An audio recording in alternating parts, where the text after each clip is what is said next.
Stone Cold Sports Talk, episode 31. Jay Banzet out with a wisdom tooth extraction. Jay, we love you, buddy. We hope the meds aren't wreaking too much havoc on you right now, and we look forward to having you back in the saddle next week.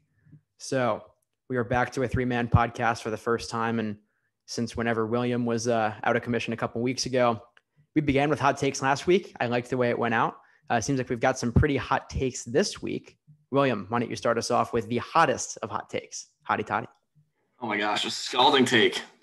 Roll Land Sharks, and I'm going with Matt Corral to win the 2021 Heisman. You'll find him at around 15 on the betting odds for next year. I think that Vegas has released some betting odds that you could look at. I think it's kind of questionable putting Matt Corral so low. The first thing I'm going to talk about is the decision-making.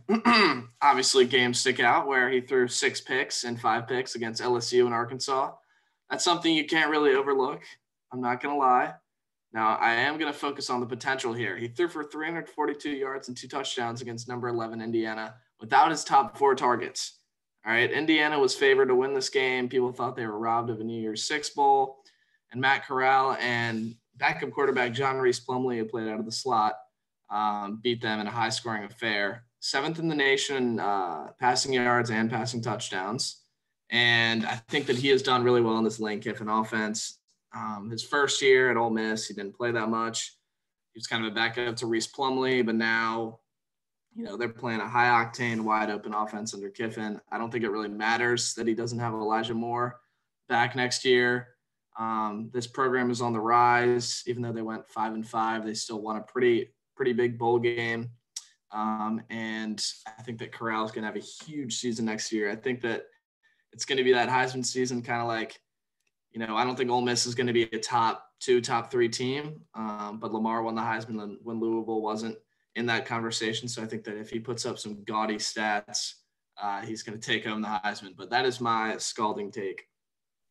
There's some third-degree burns left on me and Taft there. I think Taft, yours is a little more mellow, but it's still a good take. Let's hear it. Yeah, not sure if I can match the heat level of Williams' hot take there. Mine, I'm going to keep it short and sweet this week. I'm excited about this weekend in the sports world, specifically football, the college football playoff, as we know, on Monday, which we'll talk about soon, and then the wild card games this weekend. I think it's a great weekend of sports. You also have NBA and some other random professional sports going on, but with the NFL and the college football playoff national championship going on, I think that this weekend is the top 3 weekend in sports throughout the whole year. I never thought about Super Wild Card Weekend, which I've seen plastered everywhere. By the way, one of the worst marketing campaigns. Just call it Wild Card Weekend. Like, don't throw Super in there. You're selling way past the sale there, or way past the close there, NFL. My take is a little bit more of a rant because I am a scarred Dolphins fan. I think it is time for the Miami Dolphins to at least consider moving on from Tua, and I think they have to draft a quarterback at number 3 in this year's NFL draft. Currently very out on him. The hotshot rookie became less and less valuable as time went on, increasingly dependent on Fitzpatrick to come in and bail him out. The only reason the Dolphins were in a decisive game that they lost and got blown out in by the Buffalo Bills this weekend was because Ryan Fitzpatrick came in and was so good in relief against the Las Vegas Raiders 2 weeks ago. Props to myself for calling them the Vegas Raiders and not the Oakland Raiders. I've been doing that all year. Anyway, without Fitzpatrick, it seemed clear that Tua was not ready to handle this offense. I don't know how much of this is on Chan Gailey, but Tua had the lowest percentage of on-target passing attempts among all qualifying quarterbacks this year. Just 58.9% of his throws, and this is an advanced metric, despite his high completion percentage. He was on target on only 60% of his throws. Fun fact, even though he throws a lot more interceptions, the highest rate went to Ryan Fitzpatrick, the backup, at nearly 80%, which, given that a 37-year-old who has a reputation for throwing a lot of picks is doing better than a guy who's supposed to be Mr. Drew Brees and Mr. Accurate and threw, I think, 3 or 4. I can't remember how many it was against Buffalo on Sunday. That's very concerning. The Dolphins own the third and 18th overall picks in the first round of the draft. And that is a huge variable here because, first of all, Justin Fields proved last week he's a very good quarterback and would at least be serviceable and probably not worse than Tua if he's available at 3. And second, the Dolphins have the capital to either draft Fields, draft Zach Wilson. They're not going to be able to get Trevor Lawrence, but there is a chance that if they move up and play their cards right, and with the Jacksonville variable featuring Urban Meyer, who might want to go for Ohio State homeboy Justin Fields at number 1, there's a chance Lawrence might be available at 2. We don't know what's going to happen. But the fact is the window is closing for the Miami Dolphins a lot faster than it seems. Although this is their first year back in relevance after the 5-11 season, big extensions are coming up next offseason from Mike Gesicki, Emmanuel Ogbah, and Jerome Baker, not to mention the pretty hefty deals they've shelled out to Xavier Howard, who should be Defensive Player of the Year, and Byron Jones. But it is time for the Dolphins to think about the future and to think about avoiding having to extend Tua in a couple of seasons. That's how fast the cycle is in the NFL. And I think that if they don't at least consider making a change at the quarterback position, or at least bringing in someone to apply pressure to Tagovailoa, who was far below anyone's expectations against Buffalo on Sunday, then I think that is organizational incompetence in practice. All right, I feel a lot better, even if I don't feel any better about my team and its ability to compete for the playoffs next year with a quarterback who is so much worse than Justin Herbert right now, and I don't even want to relitigate that. All right. Go ahead, the guy's a rookie. Give him a year, maybe 2. Let it pan out. When's the last time an NFL quarterback has come in his first year as a rookie and been cut or been released or given up all hope based on his first season with a franchise that he gave a shot at making the playoffs for the first time in however many years? I mean, give the guy a year or 2. And this. All right, you hold the number 3 spot. This is where it's tough because you can take Jamar Chase or Devontae Smith and actually get a wide receiver who can create separation, because it's not as if Devontae Parker and Preston Williams are the best at creating separation off the line or running really great routes. They're great 50-50 pass catchers. And Jakeem Grant isn't exactly like the speedster you envision being the poster boy of your franchise. So if they can get Devontae Smith, pair him with – the only problem is that 3 seems a little high. Way too high for a receiver, even for a potential Heisman winner. So it's like they can either take Micah Parsons, who they probably don't need because Kyle Van Noy is still there, or, Penei Sewell is going to be gone. So then it's like, why wouldn't we take Justin Fields or Zach Wilson and potentially have a game-changing quarterback or reach on a wide receiver? So I pity Dolphins fans because this draft is going to either abandon Tua or have them reach on a wide receiver or some defensive talent. But I think as long as they can get Najee, or maybe a receiver at 18 or whatever their mid-round pick is, I think they'll be fine. They've got plenty of draft capital, but I think, like what Taft said, they need to stick with Tua. I think the play here is draft best of it. If Fields is available at 3, then take Fields. Or if Lawrence is somehow available at 3, for some strange reason, I mean, that wouldn't happen. Never mind. The Jets would take him. If Fields is available at 3, get him. If he's not, I would say your next move is trade down to 9 or 10, because you can probably get some really stupid quarterback desperate team like the Denver Broncos, who just promoted John Elway instead of firing him, which is an interesting strategy.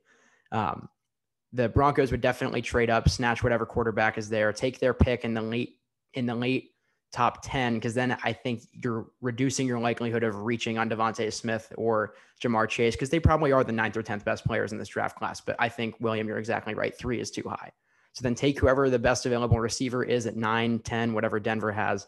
And then at 18, probably take Najee. But I think if they don't consider drafting, I don't know, maybe Mac Jones, maybe Kyle Trask, maybe Trey Lance, whoever's available there in the late first round, then it's probably not a wise move. I just think he needs pressure. I think Tua is a guy who was thrown into the national championship in the second half of his true freshman season. And I think that he was really good after that, because I think when he had a real kind of once he knew that there was that competition with Hurts, I think it made him better. And I think that throwing someone else into the fire to really put pressure on him would get the best results out of him. I would love for this to work. I just don't think that having Fitzpatrick kind of being behind him going into next season as the only potential guy, not to mention Tua's had a serious hip injury. All it takes is one bad hit and his career is done, toast, over. And if you don't have some sort of plan at quarterback who's under the age of 37 beside that, then I don't think that you're thinking the way you need to think if you're an NFL team that's going to hang its hat on its defense to try to make the playoffs. That being said, segment 2, wild card bets this week. We're going to go through all of these. First of all, let's talk about the last locks of 2020 we dropped last week. William, congratulations, went 3 for 3 on his locks of the week, which was what? Army +7.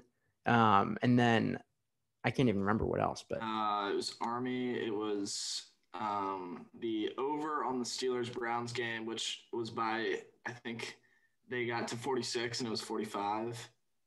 And the last one might have been. Hold on, I'm pulling it up. It was another NFL game, I believe, or a college game. No. Oh, you had Oklahoma -2. Oh, yeah. I think we all did that. We all did, yeah. Oh, my God. Hammer, if I've ever heard one. And then Taft went 1 for 3, featuring a brutal beat on the Patriots game. He said under 41, it was 28-14. Tragic. I went 2 for 3 last week, and Jay went 4 for 5, including NC State 2.5-point dogs when he said it, covering by 2. Let's go, Pack. Jay, congratulations. I guess that gives you the second highest percentage there. And last I checked, I had Bama not covering and Clemson not covering, and both of those ended up happening. That might have been 2 weeks ago, but it was last week when it happened. So, can you give yourself retroactive credit? Yes. All right. That's my name. I'll make it back this week. Okay. Anyway, so let's talk NFL wild card. First game is Colts versus the Bills. That is the 1 p.m. start. 3 games on Saturday and Sunday, including a Sunday night wild card game. Very, very excited for that one. Hopefully it'll be better than the Sunday night abomination we were treated to by the Philadelphia Eagles. Anyway, Colts, Bills. Bills are -7 around there. I'm not sure what exactly that will be up to by the time they kick off. William, your thoughts on this first wild card matchup? Yeah, I'm going to go with the Colts covering the spread here in some fashion. I don't know if they're going to win or just keep it close. I have them losing by 5 right about now, going Buffalo 26, Colts 21. This is tough just because the Bills have been extremely hot lately. Josh Allen seems like he's cementing or making a better case for the MVP, even though it's obviously going to be Rodgers. Probably one of the biggest quarterback improvements we've seen in years. Allen season and him and Stephon Diggs are a great pair. But I really like what the Colts are doing with Jonathan Taylor, and I think that their run game is going to be a huge factor this weekend. Phil Rivers' passing is still very, very inconsistent. But I like their defense. I like Julian Blackmon, the rookie safety out of Utah, and Darius Leonard and DeForest Buckner, 2 of the best in the game.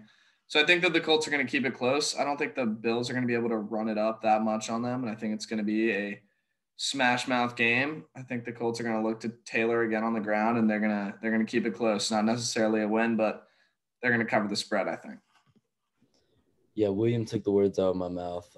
Bills win and Colts cover the 7-point spread. I think 7's a lot in a wild card game, especially with a team like Indianapolis, who, like William said, is going to run the ball with Taylor and then also has a competent defense, especially up front. So Bills win, Colts cover.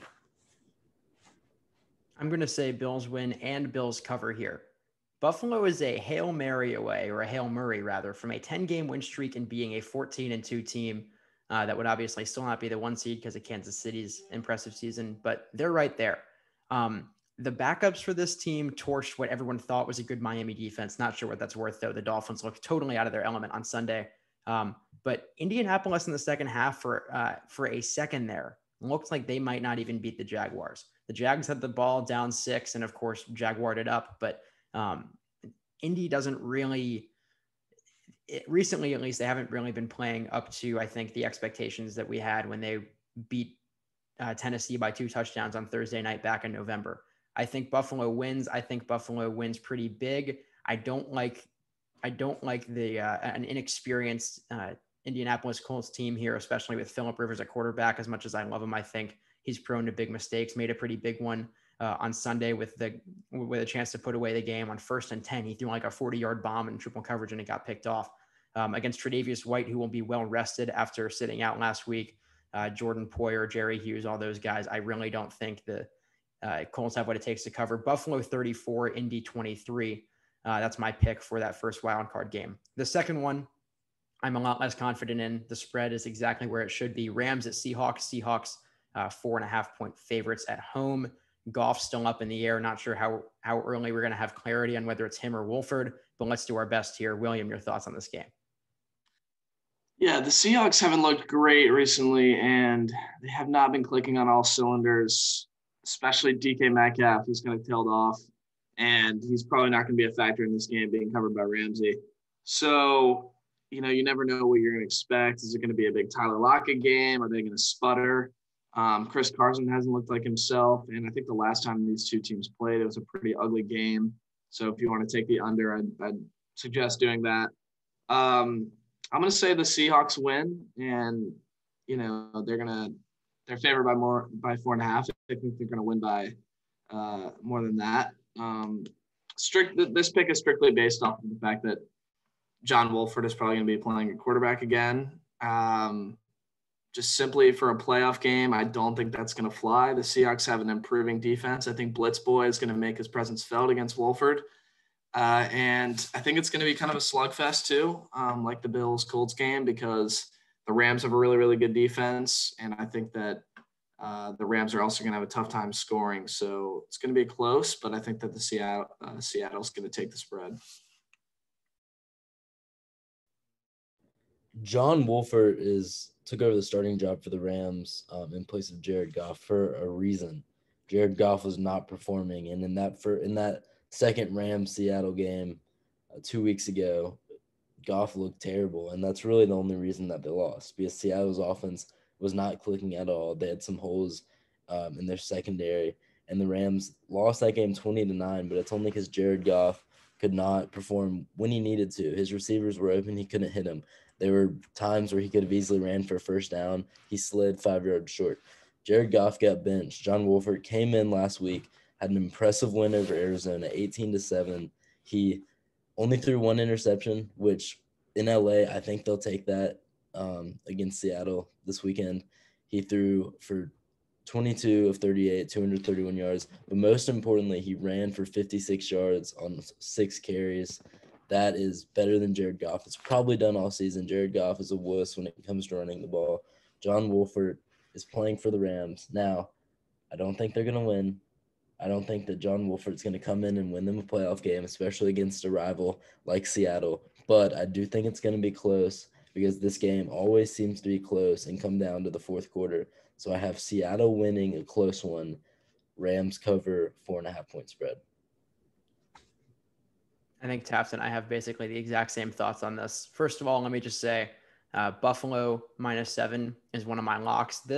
I'm taking Rams plus 4.5 here. Definitely not one of my locks.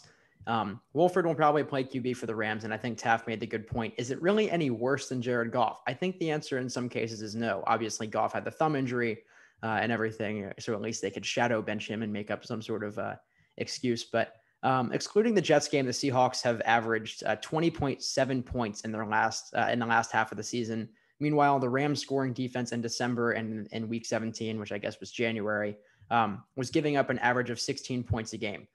This is a 1st to 17 wins sort of matchup.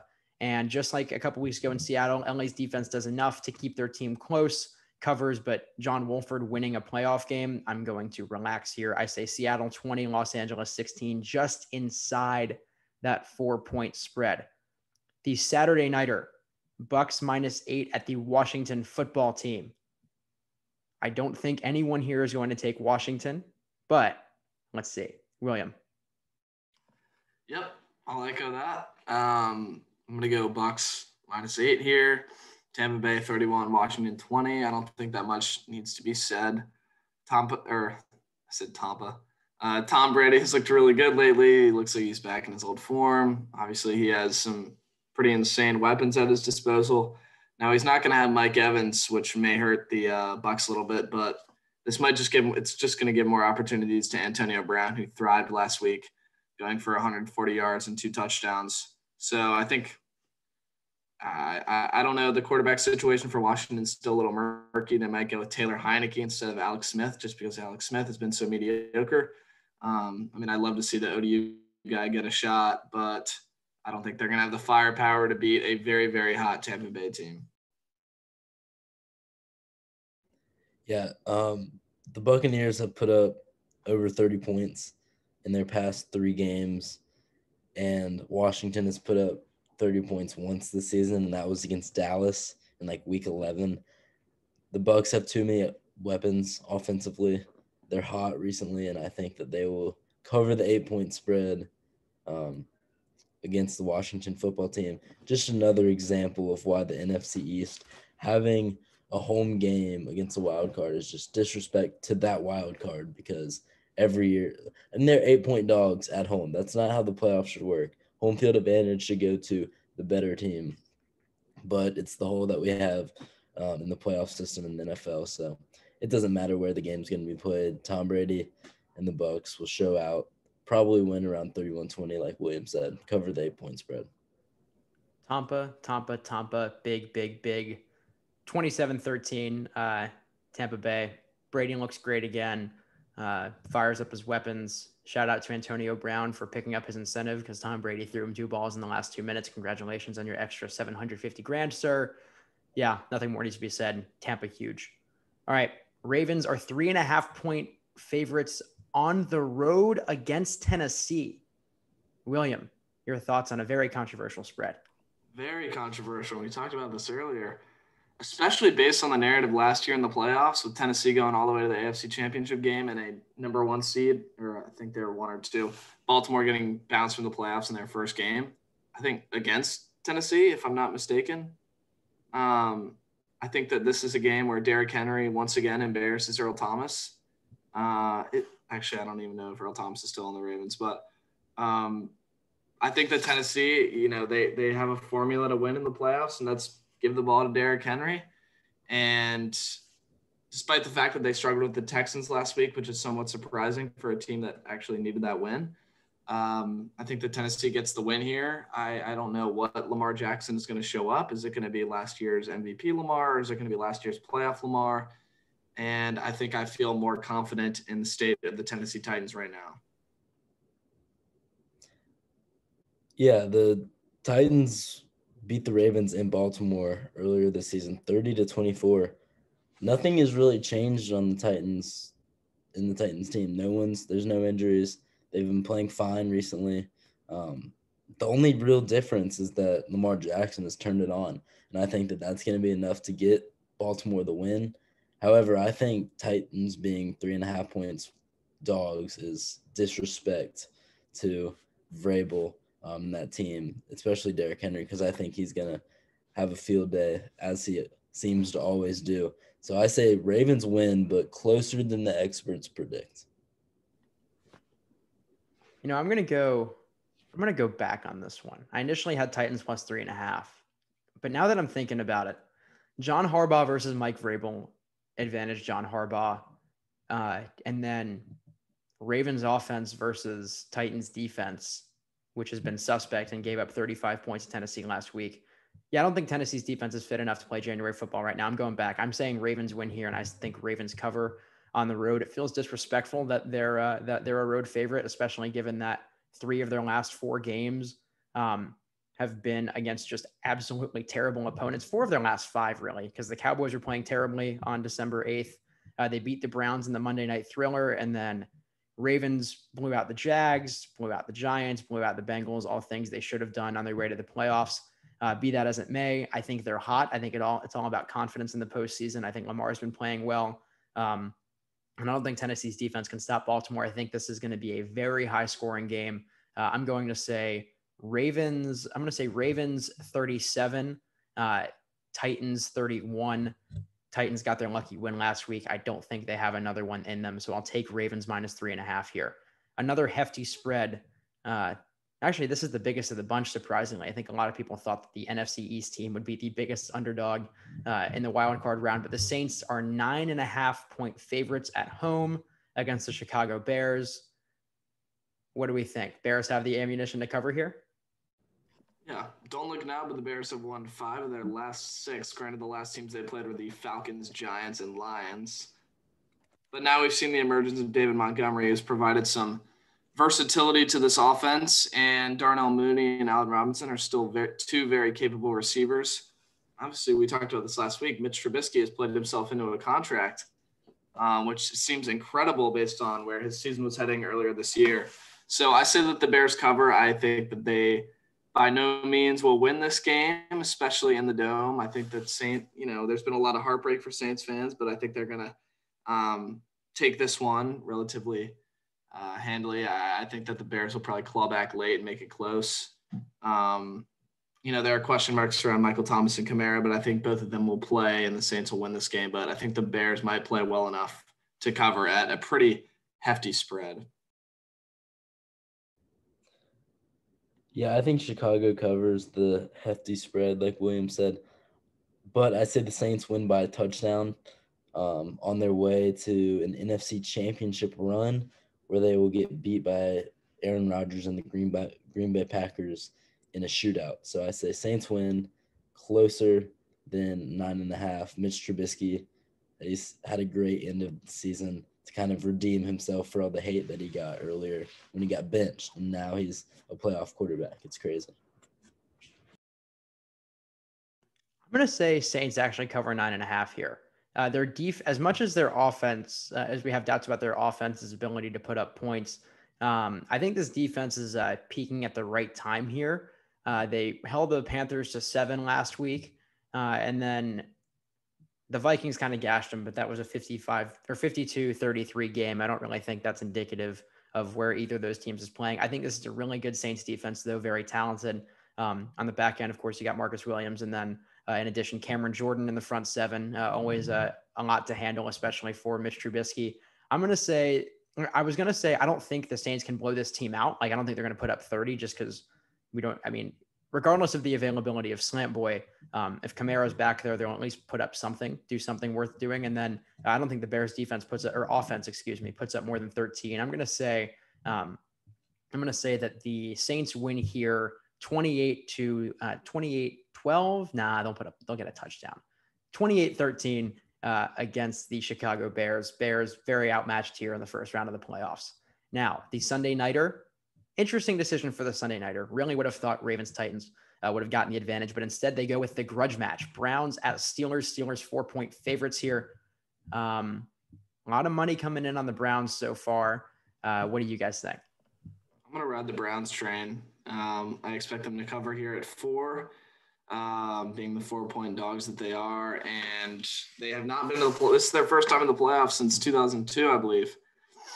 So a great year for Kevin Stefanski. Baker Mayfield has actually been looking pretty good. They're going to have all their weapons back, I think. So Landry Higgins, Nick Chubb, and Kareem Hunt. They've got a lot of ways they can hurt you on the offensive side of the ball. Yes, there's some bad blood between these teams, and they played last week. I think that we put the Mason Rudolph, Myles Garrett debate to rest, or argument to rest. But I think the Browns are going to come out more motivated than the Steelers. Obviously, the Steelers, I think, have lost 4 out of their last 5. Riding that 11-0 win streak they had earlier this year. So I like the trajectory of the Browns right now, and I think that they're going to be more hungry and motivated to get this win. Are you saying they win outright? Or cover. Oh, sorry. Pick your winner. Oh, yeah, you're right. Well, I'm gonna go Browns. I'm gonna go Browns 27-26. Let's make it a 1-pointer. I'm going to go back and forth on this game up until Sunday night. I think it's going to be a great game to watch, and I'm glad that they gave it the Sunday primetime spot just because it is a grudge match, and it is 2 teams that you really don't know how good they are. I mean, Steelers have showed great things this season, but not recently. Browns have showed really good things towards the end of the season, but then had a random choke against the Jets 2 weeks ago. So both teams, you don't really know exactly who they are. But I think it's still going to be a good game battled out between 2 solid teams that have a rivalry and have already played twice this year, and both games have been close ones. I'm going to say you have to pick the Browns to cover, and I think they will win. That pick could change. Browns cover 4-point spread. I say they win 24-23. That's my pick right now. I just think that Baker Mayfield, he had a look in his eyes after they lost to the Steelers last time, and it just looked like he was out for vengeance. And obviously he's looked really good at times, but then terrible at others. So I'm going to put my trust in Baker Mayfield for the first time since he was probably an Oklahoma Sooner, and I say they win a very, very close one. Just going to do a live fact check here. Second game between the Browns and Steelers was a close one. The first one on October 18th, Pittsburgh won 38-7. It's a new Browns team, though. It's a new Browns team. Since the Browns have reinvented themselves and made the playoffs, they're 1-0 against the Steelers. I'm saying Steelers here. I don't know if I like the Browns in pressure situations. Against Mason Rudolph, they were up 2 touchdowns, and Rudolph was an overthrow in the end zone on a 2-point conversion away from tying up the game. And who knows what happens? Maybe the Browns aren't even here right now. I think that the Cleveland Browns are a very good football team that is a season away from their deep playoff run. I don't think this is it right now for them. Ben comes back after his much needed week off because the Steelers, as has been well documented on all other shows, didn't really have a true bye week this year. I like Pittsburgh to cover 4 here. I think they win 27-20. Going to be a great game. But Tomlin versus Stefanski, advantage Mike Tomlin there. And then, of course, just the collective playoff experience for the Pittsburgh Steelers, advantage to them there. I think Cleveland deserves a lot of credit for making it here and overcoming some adversity with COVID stuff the last 2 weeks, but I don't think they stay here. So we're going to switch up segment order here. Before we do the national championship preview, it is time for our throwback sports thing of the week.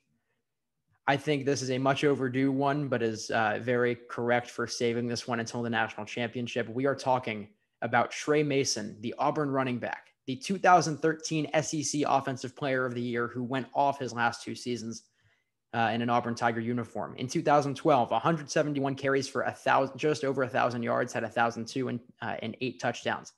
2013, though, had an unbelievable run. He broke the Auburn single season rushing touchdowns record set by Cam Newton, had 23 touchdowns plus 1 receiving touchdown, 317 carries for 1,816 yards over his 14-game schedule. That's 5.7 yards per carry. He was above 100 yards for each of Auburn's final 6 games in 2013 and ended his career on an absolute tear. Against Alabama in the kick 6 game, Tre Mason had 29 carries for 164 yards and a touchdown. Against Missouri in the SEC championship here, if you want to go watch his highlights, they're insane. 46 carries, 304 yards, and 4 touchdowns. And against Missouri, who did Missouri at? Missouri was in the SEC championship? That was a odd. Dorial Green Beckham? That was the Michael Sam year. Was that Dorial Green Beckham? Yeah, it might have been. And then wasn't their quarterback named James Franklin? Am I making that up, or is that I feel like I remember that? I don't know, but that is wow. Does not seem right. And then, of course, in the iconic BCS National Championship game, which I have a theory might be the most underrated national championship of our lifetime, the Florida State comeback, of course. He had 34 carries for 195 yards and a touchdown, and then an incredible screen pass that went for 6 on 1 catch, 42 yards and a touchdown. NFL career can be summed up in one word: sad. Had a solid rookie season with the St. Louis Rams. After his second year, stopped communicating with them, had a couple run-ins with the law. Jeff Fisher at one point said, "We're not even worried about his football career right now. We're worried about his own personal health and safety," and was subsequently released. Tre Mason, though, an absolute college beast, 2013 Offensive Player of the Year in the Southeastern Conference. And that is a perfect segue into another crazy stat line that Trey Sermon had last week against Clemson. The Ohio State running back popped off along with quarterback Justin Fields to upset the Tigers. Alabama won as predicted, but a late heroic backdoor cover by Ian Book in iconic Fighting Irish fashion helps the narrative that maybe the 4 seed can cover sometimes. We got the national championship on Monday. Ohio State versus Alabama at Hard Rock in Miami, a beautiful venue in South Florida. One of the best hosts of a big game in football now between the Super Bowl last year and the national championship this year. There won't quite be 70,000 screaming fans in the stands, but there will still be a bit over 15,000 because Florida, baby. All right. What are our thoughts on this clash of the Titans in the national championship game? I think we were all wrong in our Clemson-Ohio State predictions. And after watching Ohio State absolutely murder an undefeated, or not undefeated, but one-loss Clemson team, I'm going to go with the Ohio State Buckeyes to win against the Alabama Crimson Tide here, 38-35. Now, this is contingent on, is Fields going to be completely ready to go? Obviously, he took that shot in the ribs last week, but Trey Sermon has been on an absolute tear. Basically carried this team on his back last week and the week before against Northwestern in the Big Ten title game. Fields has plenty of weapons with Olave and Garrett Wilson. Now, one of them is probably going to be contained by Patrick Surtain, and you have to account for that. But Fields can still get it done on his legs, and obviously Sermon can take the load off of him most times. So I think that this is going to be a recap of the 2014 National Championship, and that was the Cardale Jones era and Ezekiel Elliott. So the pairing of Fields and Sermon will be able to recreate that duo, and I think that Ohio State is going to shock the world and beat Bama here. William, that should have been your hot take. I think it's going to be – I was expecting Bama across the board, especially based on our picks in the semifinal. But what Justin Fields and Ohio State did to Clemson in the semifinal was remarkable and something that is not going to be forgotten in Columbus, and especially not in Clemson, South Carolina, for a long time. And I think that the Buckeyes deserve a lot of credit for that. And I do think that they're going to compete with this Alabama just firepower offense. However, there's just too many weapons offensively. I mean, 3 of the 5 Heisman nominees, Najee Harris, Devontae Smith, and Mac Jones, all from Alabama. I think it's just going to be too much for Ohio State to handle. And the Tide win another natty, 35-27. I think it was clear ever since the SEC championship that Alabama was going to win it all this year, just because of how solid they are offensively, and their defense can definitely get a couple stops against Justin Fields and the Buckeyes offense, which really is all they need with the weapons that they have. I hope this is the best college football game of our lifetimes. I really do. I think it has the potential to be that. If this ends up being the best game we've ever seen, though, that would be awesome. I think in the Alabama-Clemson era, we say that every year in the national championship, though. Yeah, I know, but let's just keep topping it. I want more good football. I'm going to take Bama here. I think Ohio State covers 8.5. I think Ohio State almost wins it. I'm going to go Alabama 42-41 in a high-scoring thriller. Am I just wishing that's the final score because I kind of want to see a really close national championship? Yeah. And do I want to be right about Alabama winning, which I think they will? Yeah. But I think this is just going to be basically a first to 2 stops wins kind of game. I think both these offenses are just going to run all over the opposing defenses here. As good as Nick Saban and Ryan Day are at coaching defenses in the regular season, they obviously don't play weapons like each other have very often. Jalen Waddle might be back. That could be a huge X factor for Bama. He is practicing. Total speculation there, though. We're not going to be sure until closer to kickoff on Monday. Alabama in a thriller, though. Mac Jones and Devontae Smith continue their incredible run, and then I think Najee Harris and Trey Sermon go toe-to-toe. This has all of the makings of an all-time national championship game, though. Can we give our offensive player of the game predictions real quick? Just curious. Najee. I have Najee. I think he's going to run all over the Buckeyes. And what was it, 2 years ago? I thought he was going to be like an easy Heisman winner at some point in his Alabama career. And for some reason, he kind of just lives under the shadows throughout the regular season, but he always seems to come out in the playoff. And I think he's going to have another big game like he did against Notre Dame. William, what about you? Are you going with Sermon? I'm going to go with Sermon. Yeah. I mean, what is he? He rushed for 330 yards against Northwestern and maybe a buck 60 or 70 against Clemson last week. Plus, he's a very, very capable receiver. And, if Fields is injured, he's going to be throwing a decent amount of checkdowns to Sermon. Probably going to be relying more on him in both the running and passing game. So, I think that if Ohio State wins, obviously I think Najee is going to be a huge factor. I think Smith and Jones are going to do what they always do, but I think that Sermon's going to be that X factor in an Ohio State win. The Sermon stat line against Clemson last week was 31 carries for 193 and a touchdown. The Najee stat line last week, 15 carries for 125. Both guys north of 6 yards a carry. Should be an awesome national championship game. With that, let's pivot. Facts or fake news time. Number 1, 4 quarterbacks will get drafted in the top 10 of this year's draft. For reference, the order is, let's see if I can share my screen. That would be exciting. Here's the draft order.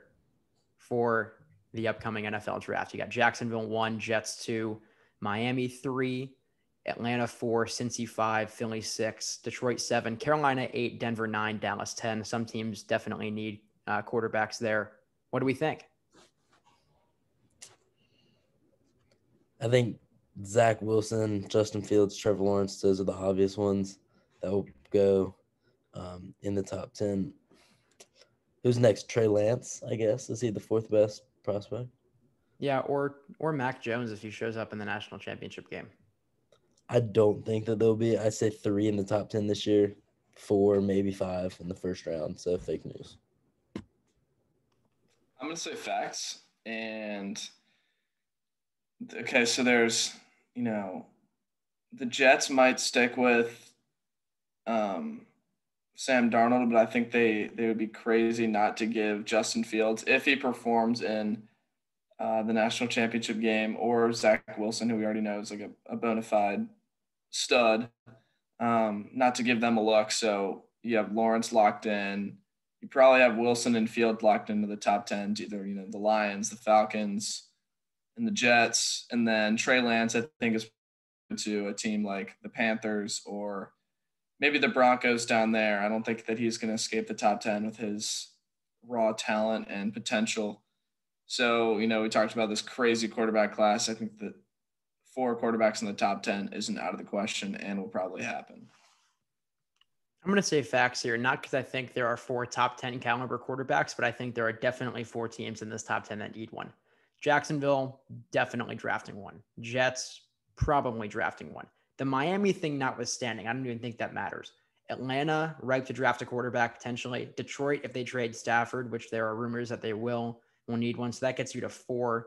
Even if you take Atlanta off the board, you're at 3. And then Carolina and Denver, I think both in the market for at least drafting a quarterback to give their guys a look, looking like he's not the answer in Denver. And then, of course, you have to ask yourself, if you're a Panther fan, do you really want Teddy Bridgewater as the guy No. moving forward? I think there are definitely 4 teams that could talk themselves into these quarterbacks. No, we're moving on. We need to move on from Bridgewater.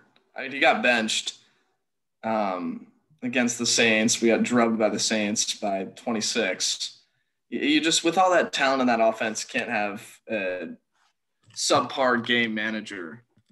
With the best wide receiver trio in the NFL. So that's the Buccaneers. Let's calm down a little there. All right, facts or fake news number 2. We're going heavy coaching carousel here for, I guess, all of these. Dan Mullen will not be the head coach at the University of Florida by this time next year. Stern, where do you get these from? You're just a very such a pessimistic Florida fan. Yes, a pessimistic Florida fan. I'm getting it from the reports from Adam Schefter that if Dan Mullen's offered an NFL head coaching job this year or next, he said he would take it. He's not getting it. I don't think that's going to happen. Oh, I thought you meant that he'd get fired from Florida. No. I don't think he's getting fired. I was honestly thinking he could get fired. Yeah, the fact that William and I were both thinking that this question was revolved around the fact that he could get fired, because you've mentioned that possibility before. I don't think that he will be the coach of an NFL team at this point next year, if ever. I say fake news there. I mean, you can't deny the Schefter rumors, but I just don't really see it happening, especially 365 days from now. I think it's also fake news. And could he get fired within the next 3 years without Trask, Pitts, Tony, and what are the weapons they're going to be bringing in? And is Emory Jones going to be a capable replacement?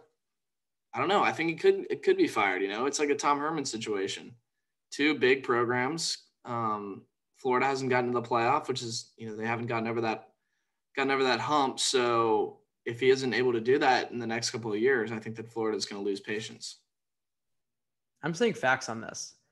You guys are saying that it's impossible for a coach who's going to get fired from college to get hired by the NFL. And Cliff Kingsbury's in Arizona right now.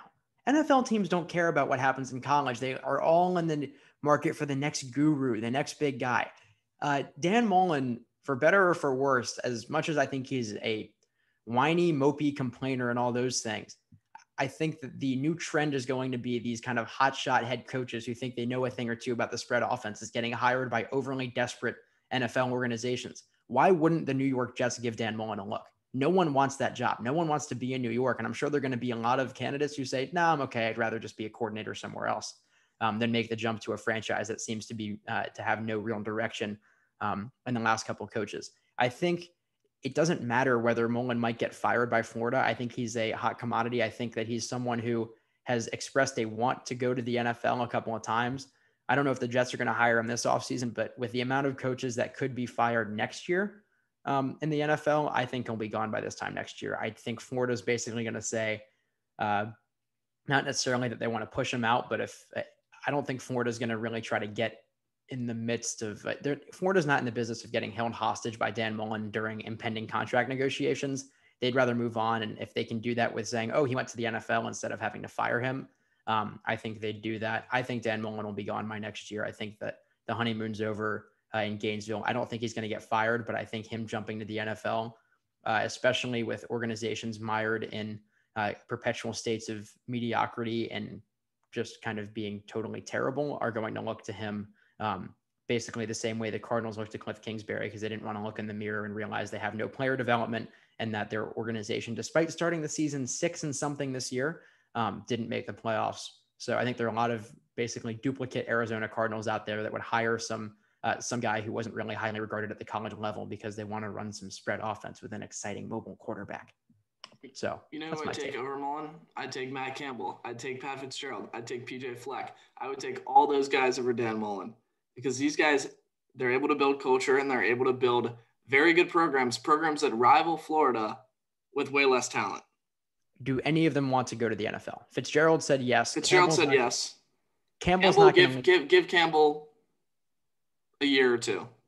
If Iowa State is able to perform next year, say they go to the Big 12 championship game again, I don't think it's out of the question that it might be out of the question, but they're close to being a playoff team, I think, next year. And I think that he'll eventually make the jump to the NFL. But yes, Pat Fitzgerald, PJ Fleck needs a bounce back year. But I think that the NFL is attracted to these guys like Matt Rule, who are able to succeed at programs where, doing this turnaround and, showing that they're able to come into porous, struggling NFL franchises and build a winning culture. I know, but I think the difference is that for a person like Matt Campbell, who seems like he's just one of the, a super great guy and very much interested in the idea of kind of not saving college kids, but in the idea of, helping these college kids reach their full potential. I don't think they're attracted to the NFL. There's not the same return. If you're an actually good moral person, which I'm not going to make a comment on Dan Mullen there. That's way, way, way too presumptuous. But here's what I will say. I think Matt Campbell probably doesn't want to go to the NFL. And I know we're kind of going off topic here, but I think Dan Mullen in a heartbeat would leave if he had the chance to. And I don't think that all those other guys you said would, because I think they're way too invested in developing a culture. Meanwhile, Dan Mullen's culture is one in which players throw shoes and get defended by their head coach because there is zero accountability within their program. All right. Facts or fake news number 3, John Calipari will coach in the NBA next season. Fake news. Yeah, we'll see what this season has in store for Kentucky, considering they started out 1-6. I guess, I don't know. Calipari has never coached in the NBA, has he? I think he was the coach for. Did he have a really short stint? He had a stint somewhere. I gotta look it up. It was.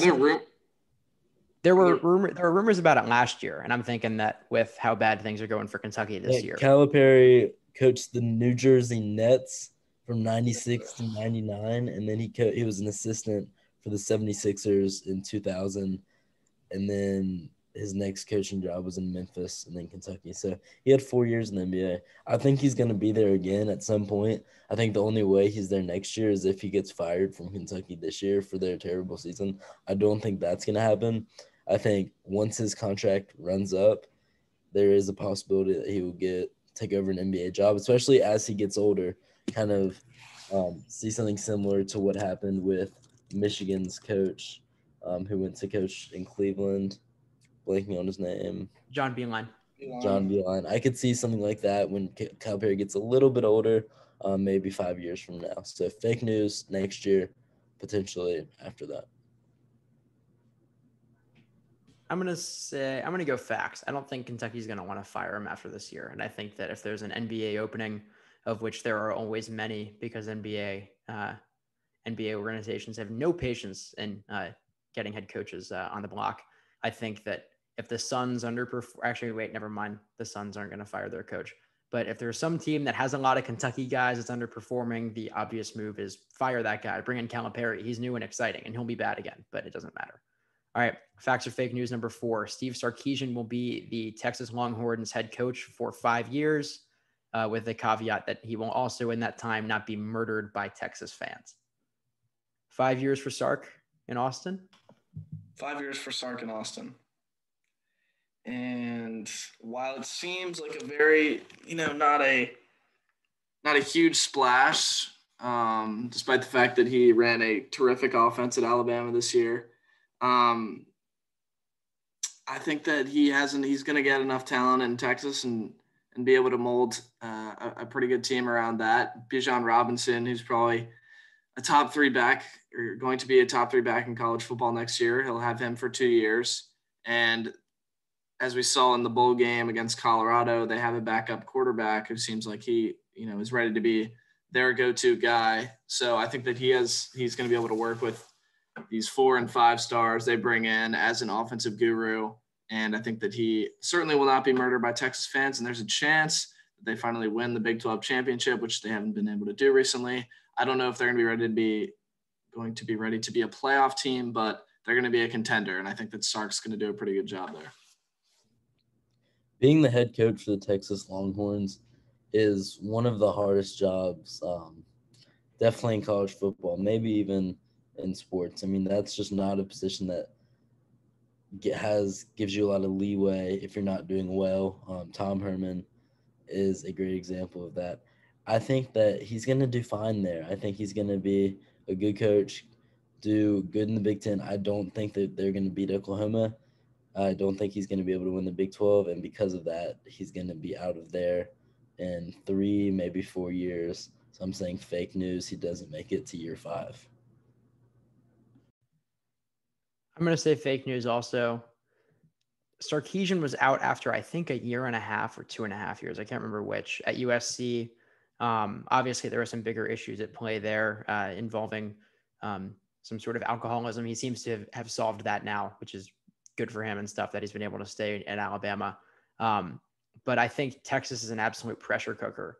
And I think that if they go lower than 9-3 after year 2, probably, the pressure will be on again. I mean, just to give you an idea of how quickly things change in this league, in the college football landscape, Tom Herman was told 3 weeks ago his job was safe, won a blowout bowl game against Colorado, and they fired him to hire Steve Sarkisian. It's not like something changed with the circumstances of Urban Meyer being willing to come back. I mean, they just got the guy who was the offensive coordinator at Bama, which is good, but it's not a splash for a program like Texas, like William said. I think Sarkisian will be good there. I don't think he'll be good enough to stick around for 5 years. Texas growing increasingly impatient, as Oklahoma seems to have no issues going from star quarterback to star quarterback under Lincoln Riley. I think he'll be out within the next 5 years, but I wish him all the best. Facts or fake news number 5. Adam Gase will become the new offensive coordinator for Alabama. I don't think this is out of left field. I've seen rumors swirling about this. I don't know why, even with his prowess as an offensive coordinator, I don't even know why you would take a chance on this guy. He was so hapless in New York. And I honestly would not be surprised if Saban brought in Bill O'Brien, who absolutely ran the Texans franchise into the ground, but he doesn't have to deal with being a general manager at Alabama. And he was a pretty darn good offensive coordinator for the New England Patriots at one point in time. So I think that this is fake news. I think it could be Bill O'Brien. I think it's going to be a pretty big name, as it usually is, but not Adam Gase. I think that it's a lot easier to be a coordinator under Nick Saban than it is to be a head coach for an NFL football team, especially like the Jets. So I think Adam Gase would do well if he ends up going to Bama, and these are valid rumors. I mean, if you Google Adam Gase, it comes up, Alabama offensive coordinator. It's a possibility. I think Nick Saban's certainly considering it. I'd take the field here, so I'm going to say fake news, but keep your eye out on who ends up becoming the new offensive coordinator for Alabama, because it could be someone like O'Brien or Gase, which would be very interesting because it seems like offensive coordinators at Alabama end up only going up in their career after serving that title under Saban. To go back to the Dan Mullen thing real quick. Saturday down south, when you look up Dan Mullen, the lead story is, will Dan Mullen be coaching Florida in 2021? It's far from certain. Anyway, moving on to the Gase thing, I'll say facts here. It'd be entertaining as heck to see Adam Gase be the guy at Alabama after being notoriously incompetent with Ryan Tannehill. And I think in 5 years, when we look back at a much improved Sam Darnold, we're going to say that he did absolutely nothing to help Sam Darnold either. But again, being a coordinator at Bama is pretty easy. I'll say facts. Adam Gase, offensive coordinator at Alabama. It'd just be fun to see him on the sideline getting chewed out by Saban like once every 5 games. That'd be entertaining. Any parting words for the good of the group, gentlemen? All right, that is all for Stone Cold Sports Talk episode 31. Thank you for tuning in, Jay. We love you. We miss you. We look forward to having your empty wisdom teeth sockets back on this show next week for the divisional round. Enjoy Super Wildcard weekend and enjoy the national championship on Sunday. We will see you next week